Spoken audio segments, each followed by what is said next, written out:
आज मी तुम्हाला मारुतीचं मंदिर दाखवणार आहे, पण सध्या त्या मारुतीच्या मंदिराचं काम चालू आहे। तर हे बघा, आमच्या घराच्या बाहेरचं साईड असं आहे आणि तिथे आमच्या मारुतीचं मंदिर बनतंय नवीन आता। तर हे बघा, हे असं नवीन आता मंदिर बनवलंय। आता ह्या मंदिराचं उद्घाटन आहे मे महिन्यामध्ये।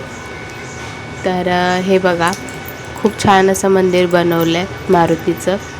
आम्ही बाहेरची साईड असं पूर्ण बघितलं, खूप बरं वाटलं। म्हणजे आमच्या वाडीतच मारुतीचं मंदिर आहे। तर 80% काम झालेलं आहे, आता थोडंसंच काम बाकी राहिलंय। आता देव वगैरे बसवणार आहेत मे महिन्यामध्ये आणि आजूबाजूची जागा पण मस्त ठेवलंय बाजूला जास्त। आणि मग तिकडूनच सगळं फिरून झाल्यानंतर आलोय आम्ही तुळजाभवानीच्या मंदिरात। मंदिर म्हणजे हे घरातच आहे, पण आमच्या नाही, दुसऱ्या गाववाल्यांच्या।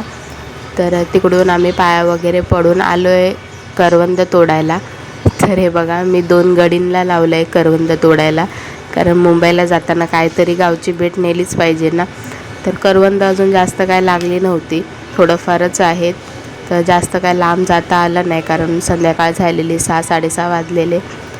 तर हे बघा, माझी मुलगी कशी बोलते, हे बघ मम्मी, एवढंच भेटलं। तर चला बाय, उद्या आम्ही मुंबईला परत